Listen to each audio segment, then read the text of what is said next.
దేవుడు అన్ని స్థలాల్లో ఉండకుండా ఉన్నందువల్లనే అమ్మను పెట్టాడని అందరూ నమ్ముతారు. నిజంగా దేవుడి స్థానంలో అమ్మ ఉంటుంది. అట్టి అమ్మను మేము కోల్పోయాను.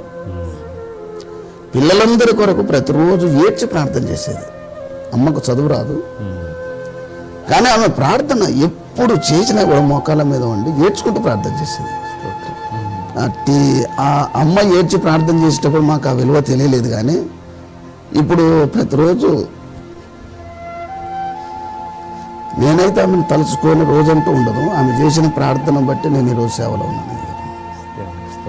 దైవజనుడు జట్టి ప్రభుదాస్ గారి జీవితం ఉన్నత విద్యాభ్యాసం, అందరికీ ఆదర్శవంతమైన కుటుంబ జీవితం, సేవలో సహకారం అందించే ఉత్తమమైన భాగస్వామి, విద్యాభ్యాసం, ఆధ్యాత్మిక నైతిక విలువలు గల జీవితం, సేవా జీవితం నేటి దైవజనులకు మాదిరికరమైనది. అందరూ పుడతారు, కొందరే తమ జీవిత పరమార్థం తెలుసుకుని ఆదర్శవంతమైన జీవితం జీవిస్తారు. అట్టి వారిలో జట్టి ప్రభుదాస్ గారు ఒకరు అని చెప్పక తప్పదు. జీవితంలో ఎన్నో ఒడిదుడుకులు ఎదురైనా బాధ్యతను ఎరిగిన వారు జట్టి ప్రభుదాస్ గారు. సేవా జీవితంలో ఎన్నో అవమానాలు, కుటుంబ జీవితంలో ఎన్నో ఆటుపోటులు, ఎక్కడైనా ఏనాడైనా ప్రభువు సహాయంతో జయించి నిలిచిన ధీశాలి జట్టి ప్రభుదాస్ గారు. ఆయన అనుభవించని పదవి లేదు, పరిచయం లేని నాయకులు లేరు. ముస్లిమ్స్, క్రిస్టియన్స్, హిందువుల ప్రేమను చూరగొన్న గొప్ప దైవజనులు జట్టి ప్రభుదాస్ గారు. పబ్లిక్ మీటింగ్స్, టీవీ ప్రసంగికుడుగా, ఆల్ ఇండియా రేడియో ప్రసంగికుడుగా సంఘాలు ఉజ్జీవింపజేసిన దైవజనులు జట్టి ప్రభుదాస్ గారు. కరోనా సమయంలో చేసిన సేవా ఫలితం ప్రభుత్వం ద్వారా జాతీయ అవార్డును పొందుకున్న వారు కర్నూలు జిల్లాలో జట్టి గారు ఒక్కరే అని చెప్పక తప్పదు. ఈ విధంగా చెప్పుకుంటూ పోతే ఒకటా రెండా అనేకం ఉన్నాయి. తన పిల్లలు భక్తి కలిగి ఉన్నత విద్యను అభ్యసించి మంచి స్థితిలో స్థిరపడటం ఆశీర్వాదం. నేటికి రాత్రనక పగలనక ప్రభువు పరిచర్యలో పాల్గొంటూ ఐకమత్యం కొరకు ప్రయాసపడుచు సాగిపోతున్న ఆత్మీయులు జట్టి ప్రభుదాస్ గారి జీవితం మనకెంతో ఆదర్శనీయం. వారి సాక్ష్యాన్ని వారి మాటల్లో ఇప్పుడు వీక్షిద్దామా?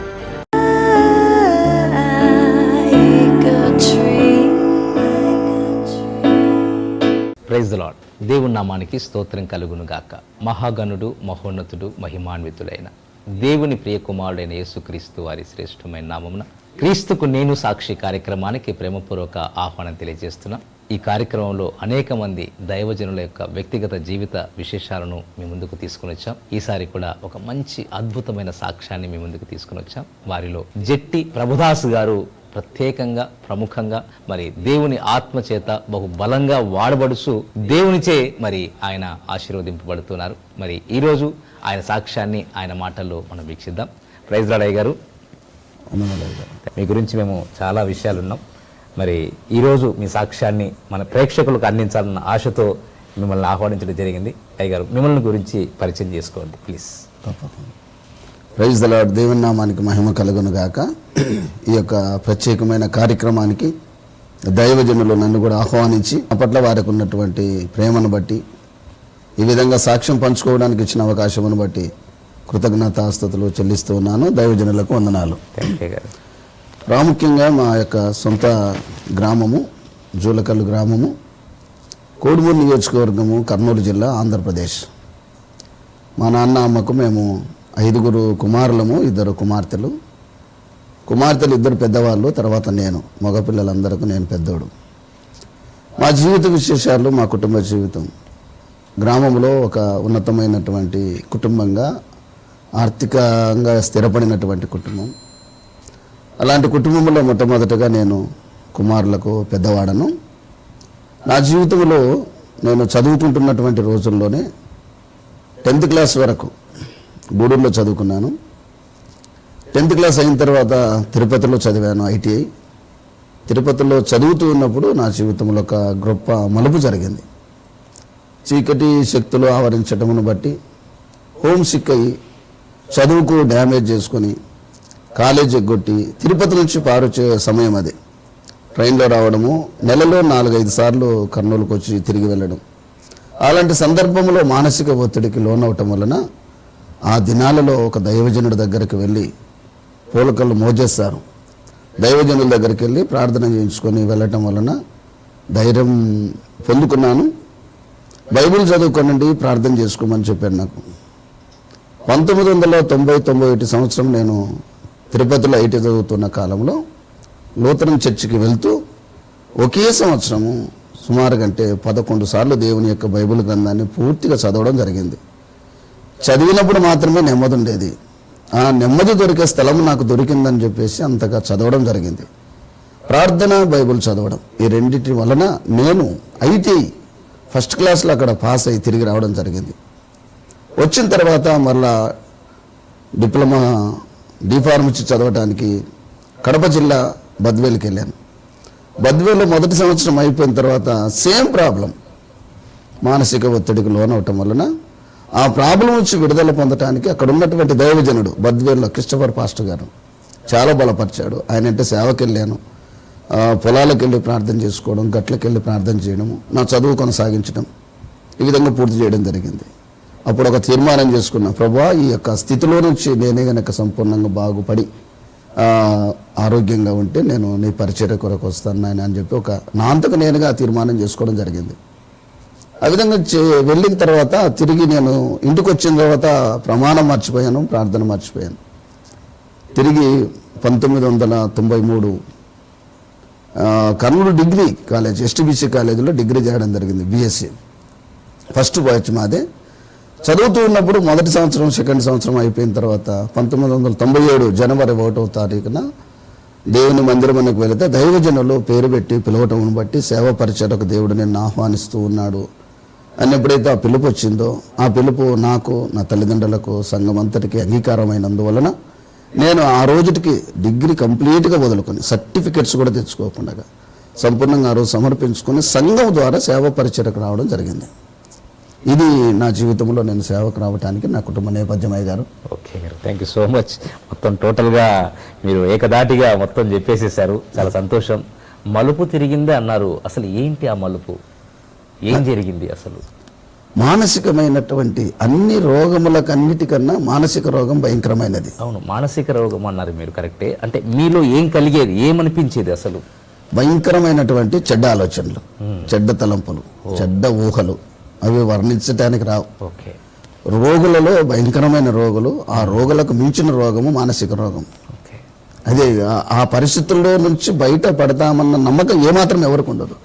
ఓన్లీ జీసస్, అది దేవుని దయ, యేసుక్రీస్తు కృప కలిగిన వారు, పొందుకున్నవారు మాత్రమే బయటపడతారు. దేవునికి స్తోత్రం. చాలా మంచిదే గారు. నిజంగా మరి నిజంగా మీ హృదయంలో యేసుక్రీస్తు ప్రభువును చేర్చుకోవాలన్నటువంటి ఆశ, ఆసక్తి ఎలా కలిగింది? ఏ విధంగా ఆయన యొక్క రక్షణను మీరు పొందుకోగలిగారు? ఆ ఒత్తిడికి తట్టుకోలేక ఎన్నోసార్లు చనిపోదాము అనుకున్నటువంటి దినాలు ఎక్కువైతే, ఆ ఒత్తిడి ఎక్కువైనప్పుడు లూథరన్ చర్చికి నేను వెళ్తూ ఉంటుంది. తిరుపతిలో నడుచుకుంటూ వెళ్ళాలి, మా కాలేజీ అలిపిరి నుంచి లూథరన్ చర్చికి వెళ్ళి నడుచుకుంటూ రావాలా. వచ్చేటప్పుడు లారీ నన్ను గుద్దుతుందేమో, ఎవరైనా వచ్చేవాళ్ళు నన్ను ఏమైనా చేయడానికి వస్తూ ఉన్నారేమో, ఈ విధమైనటువంటి భయంకరమైన పొజిషన్. ఆ స్థితిలో చర్చిలోకి వెళ్ళిన తర్వాత, బయటకు వచ్చిన తర్వాత అక్కడ ఒక పుస్తకశాలను దర్శించడం జరిగింది. అందుకొరకే ఎవరైనా సరే దేవుని పిల్లలు అనబడిన వారు మందిరానికి వెళితే పుస్తకశాలను దర్శించి అవసరమైనటువంటి మెటీరియల్ తీసుకొని బలపడటానికి ఉపయోగపడుతుందని నేను సంపూర్ణంగా నమ్ముతూ ఉన్నాను. 5 రూపాయలు పెట్టి మానసిక వ్యాధికి చికిత్స అన్నటువంటి ఒక పుస్తకం ఉంది. అది ఆ పుస్తకం తీసుకున్నా, టోటల్ జీవిత చరిత్ర మొత్తం నాదే. తలంపులు ఎలా ఉంటాయి, ఊహలు ఎలా ఉంటాయి, ఆలోచనలు ఎలా ఉంటాయి, భయంకరమైన క్రూరత్వంతో నిండుకున్నటువంటి ఒత్తిడి, మానసిక ఒత్తిడి, సైకలాజికల్ డిఫెక్ట్ మీకు చాలా కంప్లీట్గా టోటల్గా అది బాగు కాదు అని డిసైడ్ అయిపోయా. అలాంటి స్థితిలో ఆ పుస్తకంలో రాయబడినటువంటిది, ఆ నిజంగా నేను ఆ పుస్తకం ఆయన రాశాడంటే ఈ పొజిషన్ నుంచి బయటకు వచ్చింటాడేమో అనిపించింది నాకు. అంత నీట్గా రాశాడు. అందులో చివరిగా 3 విషయాలు పెట్టాడు అయ్య గారు. ఒకటి, అందులో ప్రార్థన చేయడం మర్చిపోవద్దు, బైబిల్ చదవడం మర్చిపోవద్దు, కోరికలు అగ్గులో పెట్టుకోమన్నాడు. విపరీతమైన కోరికలు ఉంటాయి, అవి మంచి కోరికలు కాదనమాట. అంత భయంకర దుష్టుడు, అబద్ధమునకు జనకుడు, అపవాది కలిగించు ఆలోచనలు నిజంగా భయంకరంగా. దాన్ని చదివి తూచా తప్పకుండా పాటించి బైబిల్ చదవడము, ప్రార్థన చేయడం, బైబిల్ చదవడము, ప్రార్థన చేయడం, ఆ 2 చేసుకుంటూ ఐటీ ఫస్ట్ క్లాస్లో పాస్ అయ్యాను. దేవునికి స్తోత్రం. ఆ భయంకరమైన ఒత్తిడిలో కూడా అప్పటికి బైబుల్ నాలెడ్జ్ పూర్తిగా దేవుని కృపను బట్టి మైండ్లో ఇమిడిపోయింది అది నాకు. నేను ఇంతవరకు సేవలో ఉండటానికి అక్కడ చదివిన బైబుల్ చేసిన ప్రార్థన, నా పరిస్థితులు చూసి ఇంటి దగ్గర అమ్మ చేసినటువంటి ప్రార్థన.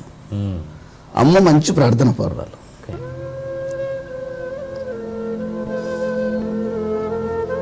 అమ్మ లేదు కానీ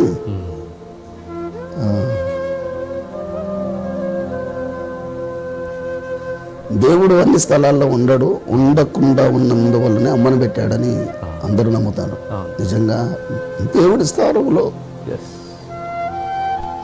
అమ్మ ఉంటుంది. అట్టి అమ్మను మేము కోల్పోయాను. పిల్లలందరి కొరకు ప్రతిరోజు ఏడ్చి ప్రార్థన చేసేది.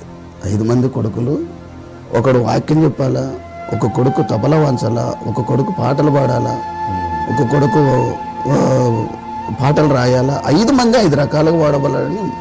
అమ్మకు చదువు రాదు కానీ ఆమె ప్రార్థన ఎప్పుడు చేసినా కూడా మోకాళ్ళ మీద ఉండి ఏడ్చుకుంటూ ప్రార్థన చేసేది. అట్టి ఆ అమ్మ ఏడ్చి ప్రార్థన చేసేటప్పుడు మాకు ఆ విలువ తెలియలేదు. కానీ ఇప్పుడు ప్రతిరోజు నేనైతే ఆమెను తలుచుకొని రోజంటూ ఉండదు. ఆమె చేసిన ప్రార్థన బట్టి నేను ఈరోజు సేవలో ఉన్నాను. మా విశ్వాసిగా లేకపోతే సంఘములో పాస్టర్గా నేను ఉన్నాను అని అంటే అమ్మ ప్రార్థన ఫలితమే నేను ఈరోజు ఈ స్థితిలో ఉన్నాను. మొత్తానికి యేసుక్రీస్తును ప్రభువుగా హృదయమందు విశ్వసించారు, ఆయన్ను రక్షకుడిగా స్వీకరించారు. మీ యొక్క మానసికమైనటువంటి సైకలాజికల్ డిఫెక్ట్ నుండి మీరు విడుదల పొందుకున్నారు సంపూర్ణంగా. కేవలం యేసుక్రీస్తు నామమున ఆయన్ను ప్రార్థన చేయటం ద్వారా, దేవుని వాక్యం చదవటం ద్వారా, వాక్యమే మనల్ని స్వస్థపరుస్తుంది అన్నటువంటి నమ్మకంతో మీరు ఉన్నారు కాబట్టి దేవుని ద్వారా మీరు విడుదల పొందుకున్నారు. దేవునికి స్తోత్రమే గారు. మరి చాలా బాగా మొత్తం మొదట్లోనే మీరు సేవ గురించి కూడా మీరు చెప్పారు. యేసుక్రీస్తు ప్రభువుని నమ్ముకున్న తర్వాత అమ్మ నాన్నలో వాళ్ళలో వచ్చినటువంటి మార్పు, అంటే మిమ్మల్ని చూసి సంతోషపడవచ్చు, మరి వాళ్ళ ఫీలింగ్స్ ఎలా ఉన్నాయి? నిజంగా యేసు ప్రభువుని నమ్ముకున్న తర్వాత మీరు వాళ్ళ ఎదుటికి వెళ్ళిన తర్వాత, అమ్మ నేను యేసు ప్రభువుని నమ్ముకున్న తర్వాత వాళ్ళ యొక్క ఫీలింగ్స్ ఎలాంటివి, ఎలా అనిపించాయి? అమ్మ నాన్న ఇంట్లో సంతోషానికి ఆవదలు లేవు. నేను బాగుపడ్డానని. ఎందుకంటే నేను తిరుపతి నుంచి పారొచ్చేటప్పుడు అందరూ ఏడ్చేటోళ్ళు. వారానికి ఒకరోజు అక్కడి నుంచి ఇక్కడికి రావడము, ఆ ఒత్తిడికి నా మీద ఉన్నటువంటి ఒత్తిడి వాళ్ళ మీద పడకూడదు అని చెప్పేసి ఒంటరిగా కూడా ఇంటికి వెళ్ళిన తర్వాత పొలాలకు వెళ్ళి ఏడ్చి ప్రార్థన చేసేవాడిని. వాళ్ళకు కూడా తెలియకూడదు. మళ్ళా ఒకవేళ వీడు మెంటలోడ్ అని చెప్పి ముద్ర వేస్తారేమో అన్నట్టుగా బయటకు చెప్పుకోలేక ఏడ్చిన దినాలు ఉన్నాయి. నేను ఎప్పుడైతే వాక్యం చదువుకొని ప్రార్థన చేసుకొని బాగా అయ్యాను అనుకున్నారో వాళ్ళు ఆనందపడ్డారు. వెంటనే బాప్తిస్తం తీసుకొని దేవుని కృపను బట్టి సంఘ సహవాసానికి రెగ్యులర్గా వెళుతూ 1997లో సంపూర్ణ సేవకు రావడం జరిగింది. నీకు ఎలా అనిపించింది? ఎందుకు అనిపించింది సేవ చేయాలన్నటువంటి ఆలోచన ఎందుకు వచ్చింది? దేవుడు చేసినటువంటి మేలును నిజంగా గుర్తెరిగితే సేవ చేయకుండా ఉండలేము. సేవ చేయకుండా ఉండలేం. దేవుడు చేసిన మేలు ప్రతి ఒక్కరు గ్రహించగలిగితే, గుర్తించగలిగితే ఈ రోజుటికి మనము బ్రతికి ఉన్నాము అని అంటే కేవలం దేవుని యొక్క ఉచితమైన కృప. అలాంటిది ఒక మరణాపాయం నుంచి, ప్రాణాపాయం నుంచి తప్పించిన దేవునికి నేనేమిచ్చిన రుణం తీర్చుకోలేనని సంపూర్ణంగా సేవ చేయాలి. అది నా అంతకు నేను తీర్మానించుకున్నది కాదు. ప్రార్థనలో పోరాడుతూ సాగిపోతున్న దినాలలో దైవజనుల ద్వారా మాట్లాడి సంఘము ద్వారా సాగనంపించబడటానికి నేను అందులో అర్హుడనైనందుకు ఆ సంఘానికి, ఆ దైవజనులకు కృతజ్ఞతలు. దేవునికి మహిమ. నిజంగా చాలా అద్భుతమైనటువంటి విషయం ఇది.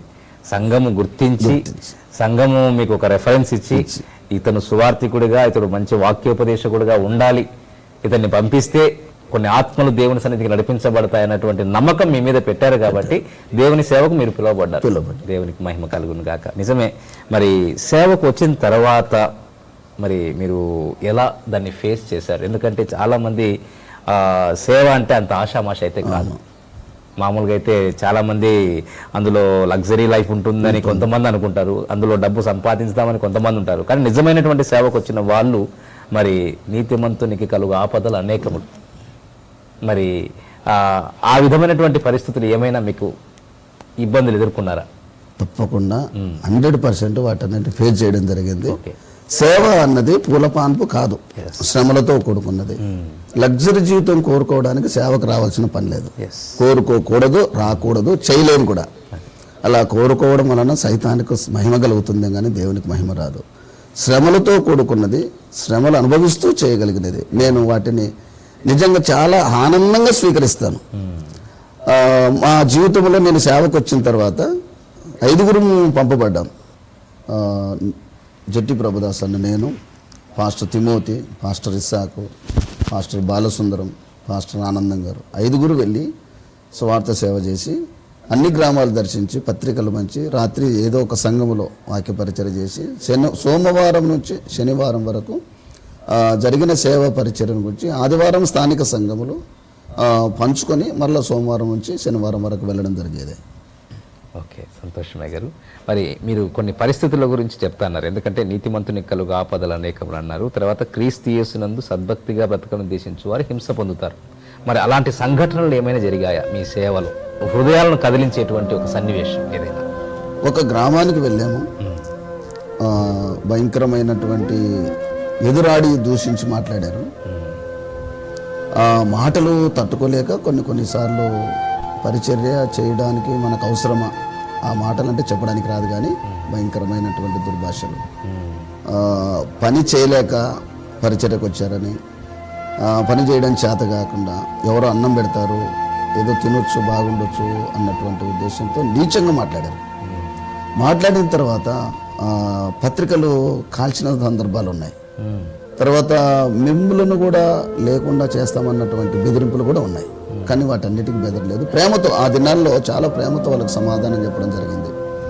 ఇలా చెప్పుకుంటూ వెళుతూ ఉన్నప్పుడు దినాలలో ఒకరోజు సడన్గా జరిగినటువంటి సంఘటన ఏంటంటే, సేవకులుగా ఉన్నటువంటి మమ్మలను ఒక క్రీస్తు విరుద్ధమైన మనసు కలిగినటువంటి వారు సడన్గా వాళ్ళు దాడి చేయటానికి లేకపోతే ఇంకొక రకంగా ఏదో చేయాలన్న దురాలోచన కలిగి ఉన్నటువంటి దినాలలో వారిలోనే ఉన్నటువంటి ఒకరు వాళ్ళలో చేంజ్ చేసుకొని, వద్దు ఇది మనకు అవసరం లేదు, వాళ్ళ పని వాళ్ళు చేసుకుంటూ వెళ్తారన్నటువంటి సంఘటనలు పల్లెల్లో చాలా జరిగాయి. ఆ సన్నివేశము ఓన్లీ వాళ్ళు ఏంటంటే మిమ్మల్ని దుర్భాషలు ఆడటము, అదంతా మీ హృదయాన్ని కదిలించి వేసింది మొత్తానికైతే. ఓకే, మళ్ళీ మేము సేవకు ఎందుకు వచ్చామా అన్నటువంటి బాధ మీలో కలిగింది. కలిగినా కూడా రెట్టింపు ఆనందం ముందుకెళ్ళిపోయింది. దేవుని స్తోత్రం. రెట్టింపు ఆనందం ముందుకెళ్ళిపోయింది. ఎందుకంటే సేవకు వచ్చిన దినాలలోనే అన్నిటికీ సిద్ధపడి, సేవ అంటే విలాసవంతమైన జీవితం కాదు, సేవ అంటే చావుకు సిద్ధపడి రావాలి.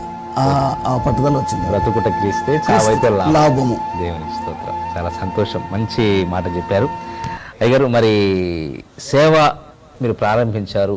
సేవ ప్రారంభించిన దినాల్లో మీకు అలాంటి శ్రమలు రావడము, అవన్నీ దేవుడు కల్పించినటువంటి, అంటే మిమ్మల్ని ఆ మార్గంలో వెళ్ళాలన్నటువంటి ఉద్దేశంతో ఆయన ప్రణాళికతో చేసినవే కరెక్టే. మరి కుటుంబాన్ని ఏ విధంగా మీరు బిల్డ్ చేసుకున్నారు? ఈ సేవలో ఏ విధంగా మీరు ఈ కుటుంబాన్ని ఏర్పాటు చేసుకున్నారు? నేను నా కుటుంబం 1999లో వివాహం చేసుకున్నాను అయ్యగారు. మా మిస్సెస్ నందవరము, ఎమ్మిగనూరు తాలూకా నందవరము. వాళ్ళది పెద్ద ఫ్యామిలీ, 10 మంది ఫ్యామిలీ మొత్తం వాళ్ళు. మా అమ్మ పెద్ద ఉన్నతమైనటువంటి ఆస్తి కలిగిన వాడు. 10 మందికి నా భార్య పెద్దది, అందరికన్నా 7 మంది అక్క చెల్లెళ్ళు, 3 అన్నదమ్ముళ్ళు, పెద్దది. నేను ఆ ఊర్లో సంఘ కాపరిగా పనిచేస్తున్నప్పుడు దేవుని కృపను బట్టి వాళ్ళ ఫాదరే దేవుడు నాతో ప్రేరేపించాడు, దైవజనుడికి ఇవ్వాలన్నటువంటి ఆలోచన చేత ఆమె ఉన్నతమైన విద్యాభ్యాసం BSc BD MA తెలుగు చదివింది. దేవుడు నిజంగా దైవజనులకు ఈ దినాలలో సంపూర్ణంగా ప్రార్థన సహకారం ఇచ్చి సేవకు ఆటంకం లేకుండా ఉండగలిగినటువంటి జీవిత భాగస్వామి ప్రతి పాస్టర్కి అవసరము. అందులో నేను మొదటి వాడనిగా ఉంటాను. ఆయన దేవుడు అంత మంచి భార్యనిచ్చాడు. ఉన్నతమైన చదువు చదివింది, చక్కనిది, పెద్ద కుటుంబంలో పెరిగింది, పెద్ద కుటుంబంలో పుట్టింది. నాకన్నా గొప్ప ఆలోచనలు, గొప్ప తలంపులు కలిగినటువంటి భార్య రావడం దేవుడు నాకు ఇచ్చినటువంటి నిజమైన భాగస్వామి, దేవుడు ఇచ్చిన గిఫ్ట్. భార్య దొరికిన వానికి మేలు దొరికిన వాక్యం ఉంది కదా, ఆ మేలు నిజంగా నేను అనుభవించాను. అనుభవిస్తూ ఉన్నాను. పరిచయలో 75% ఆమె ఆధ్యాత్మికమైనటువంటి ప్రార్థన బలమే, 75%. తర్వాత ఫ్యామిలీ గురించి ఏ రోజు నేను పట్టించుకున్నాను కాదు, పరిచర్య. 2 పిల్లలు అయ్యారు. మొదట పాప, రెండవది బాబు. పాప ఎంఫార్మసీ అయిపోయింది, ఫస్ట్ ఇయర్ అయిపోయింది. బాబు బీటెక్ అయిపోయి బెంగళూరులో సాఫ్ట్వేర్ జాబ్ చేస్తూ ఉన్నాడు అయ్యారు. ఓకే, ఇది ఫ్యామిలీ చిన్న డీటెయిల్స్ బాగున్నాయి. చాలా చక్కగా చిన్న కుటుంబం, చింతలేని కుటుంబము, ఆ విధంగానే సహకరించేటువంటి భాగస్వామి దొరకడం అనేది ఒక గొప్ప, నాకు దేవుడు ఇచ్చిన అవకాశం అది. అవును, గొప్ప ఆధిక్యత, గొప్ప బహుమానం. మీరు అదృష్టవంతులే అని చెప్పుకోవచ్చు. 100% ఏ మాత్రం కొదవలేదు, అనుమానం లేదు అయ్యారు. దేవునికి స్తోత్రమే గారు. మరి సేవా జీవితంలో మీరు ముందుకు వెళ్తా ఉన్నారు. మరి ఇప్పుడు ఎక్కడ సంఘాన్ని స్థాపించారు? ఎక్కడైనా మీరు మరి సంఘాలను ఏమైనా ఏర్పాటు చేశారా? రైట్ అయ్యారు, చాలా సంతోషం. మొట్టమొదట నేను 1997లో సేవకు వచ్చిన తర్వాత ఎమ్మిగనూరు ప్రాంతాన్ని ఎంచుకోవడం జరిగింది. ఎమ్మిగనూరు ప్రాంతాన్ని ఎంచుకొని ఆ చుట్టుముట్టు పల్లెల్లో తిరుగుతూ ఉండేవాడిని. ఆ ఊర్లో మూగుతి, ఎమ్మిగనూరు పక్కన ఒక 3 కిలోమీటర్లు మూగుతి అన్న గ్రామం ఉంది. అందులో పరిచర్య చేస్తూ రాత్రి అలా విలేజ్లోకి వెళ్ళడము, పగలంతా యూత్ను కూర్చోబెట్టుకొని ప్రార్థనలు చేయడం. అలా జరుగుతున్న దినాల్లో ఒక 11 మంది నా ద్వారా బాప్తిసం పొందడము, అక్కడ సంఘము స్థాపన చేయడము, ఆరాధన స్టార్ట్ చేయడము. ప్రభు కృపను బట్టి ఈరోజు అక్కడ ఒక 200 మంది ఆరాధన తీసుకుంటున్నారు. దేవునికి స్తోత్రం. నా పరిచయం ఏంటంటే ఆత్మలు రక్షణలోనికి వచ్చేస్తే ఆ స్థానిక సంఘానికి అప్పగించడం, ముందుకెళ్ళడం. నేను ఎక్కడ ఉండాలనుకోలేదు, అంతటా సువార్త ప్రకటించాలి అన్న ఉద్దేశం చేత అక్కడ నుంచి నందవరంకి వెళ్ళిపోయా. నందవరంలో వాళ్ళు మాకు సంఘానికి కాపర్ లేడు, మీరు ఉండాలని చెప్పి అప్పుడు ఇంకా పెళ్లి కాలేదు నాకు, మీరు ఉండాలన్న ఉద్దేశం చేత నందవరంలో స్థానిక సంఘానికి కాపరిగా ఉన్నాను అయ్యగారు. అక్కడి నుంచి నేను వివాహం చేసుకొని తెలంగాణ రాష్ట్రంలో దరూరు గ్రామానికి వెళ్ళిపోయా. దరూరు గ్రామంలో ఉంటూ ఆ చుట్టుముట్టు పల్లెలు, ప్రాముఖ్యంగా గద్వాల పక్కన రేకులపల్లె, గుంటుపల్లె. 2000 సంవత్సరం పాప, పెద్ద పాప పుట్టింది, చంటిబిడ్డ. పాపను ఎత్తుకొని తిరిగామయ్య గారు. ఆ చిన్న పాపను తీసుకొని మారుమూల ప్రాంతాలు, దేవుడు అంటే కూడా తెలియని ప్రాంతాలు అవి ఆ దినాల్లో. కానీ వాళ్ళు అక్కడ నన్ను ప్రేమించారు, ఆ పరిచర్య చేశాను అక్కడ. దేవుని కృపను బట్టి ఆ 2 గ్రామాలలో సంఘాలు కట్టబడ్డాయి. అక్కడ ఉన్నటువంటి వాళ్ళే ఇప్పుడు 2 సంఘాలు నడుపుకుంటూ ఉన్నారు అయ్యగారు. అక్కడి నుంచి నేను మళ్ళీ కర్నూలుకి వచ్చాను. కర్నూలుకి వచ్చిన తర్వాత 2001 సంవత్సరం వచ్చిన తర్వాత అక్కడ నుంచి నన్ను కడపకు ఒక చర్చి వాళ్ళు స్పీకర్గా ఆహ్వానించారు. ఆ స్పీకర్గా ఆహ్వానిస్తే అక్కడ మెసేజ్ అయిన తర్వాత అంతా అక్కడ మొత్తం ఎంప్లాయీసే వాళ్ళంతా వచ్చి కూర్చొని అడిగారు, అయ్యా మీకు సంఘం ఉందా అన్నారు. అప్పటికయ్యా నాకు సంఘం లేదు, నేను తిరుగుతూ ఉన్నాను, స్వార్థ ప్రకటిస్తూ ఉన్నాను అన్నప్పుడు ఆయన ఒక అనుభవం కలిగినటువంటి పెద్దలు చెప్పిన సత్యం ఏంటంటే, మీకంటూ సంఘం ఉంటే ఒకే ఒకరు కానీ, ఒకవేళ ఎవరు లేకపోయినా మీ సత్యం అనే జీవిత భాగస్వామి ఉంటుంది, ఆమెనా ప్రార్థన చేసుకుంటుంటే మీ పరిచర్యకు ఇంకా బలము. కాబట్టి సంఘం అనేది ఉండాలన్నప్పుడు కర్నూలులో 2001 సంవత్సరంలో చిన్న సంఘము ఇంట్లోనే స్టార్ట్ చేయడం జరిగింది. ఇదే దేవునికి స్తోత్రం. మొత్తానికి దేవుడు సంఘము స్థాపించేటువంటి విధంగా సంఘ కాపరిగా మిమ్మల్ని దేవుడు ఆశీర్వదించాడు. మరి ఈ రీతిగా సేవలో కూడా బహుబలంగా వాడుకుంటా ఉన్నారు. దేవునికి స్తోత్రమే గారు, చక్కటి అద్భుతమైనటువంటి సాక్ష్యం.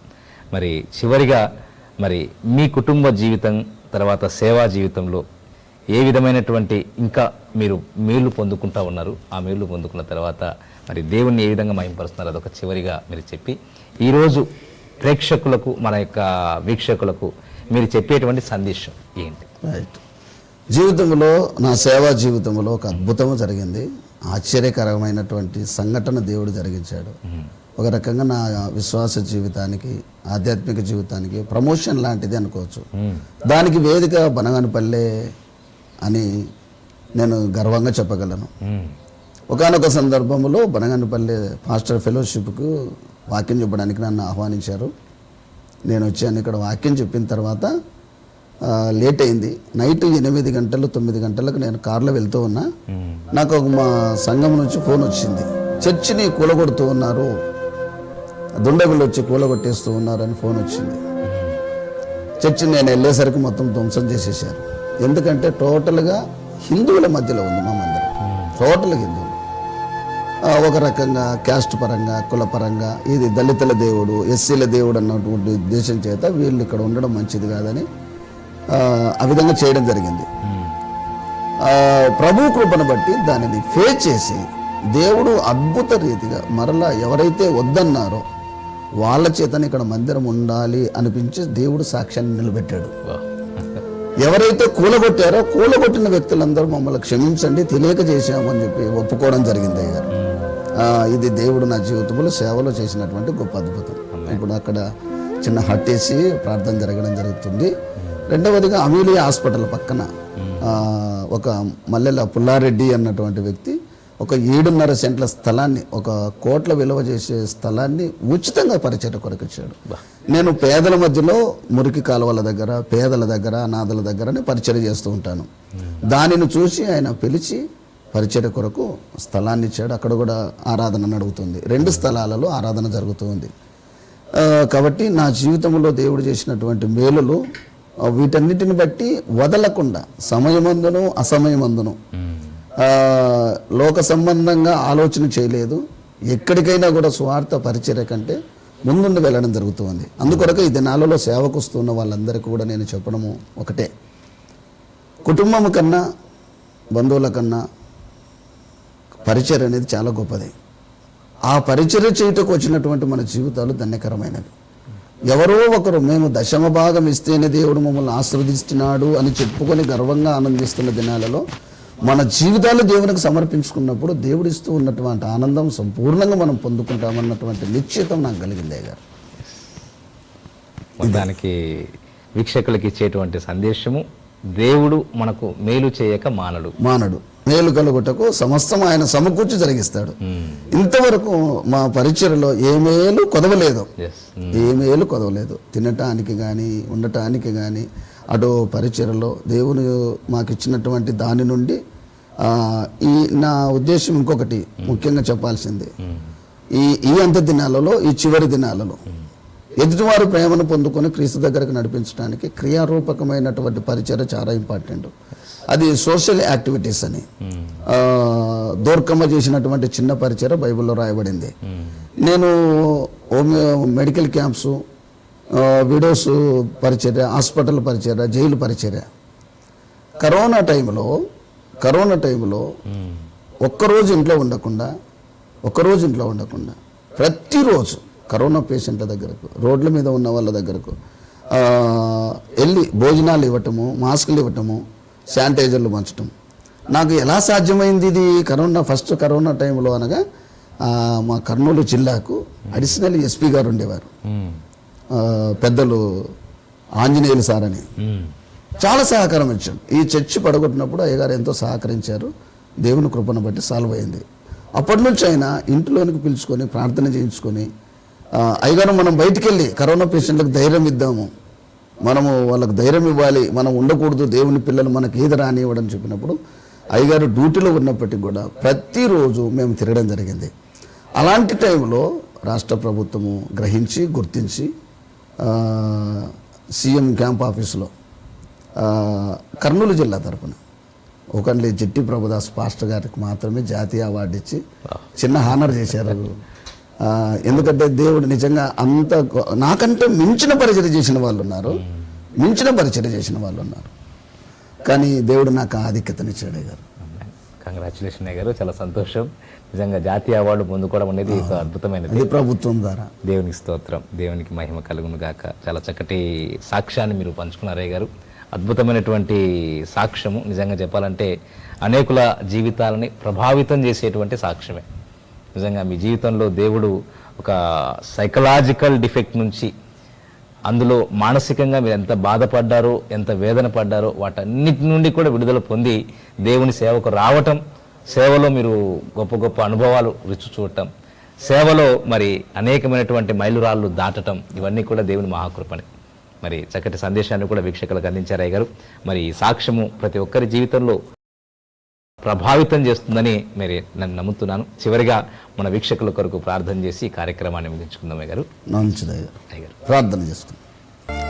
ప్రేమ కలిగిన మా తండ్రి, దయగలిగిన మా దేవ, సర్వాధికారి మీ పరిశుద్ధ పాదములకు స్తోత్రాలు.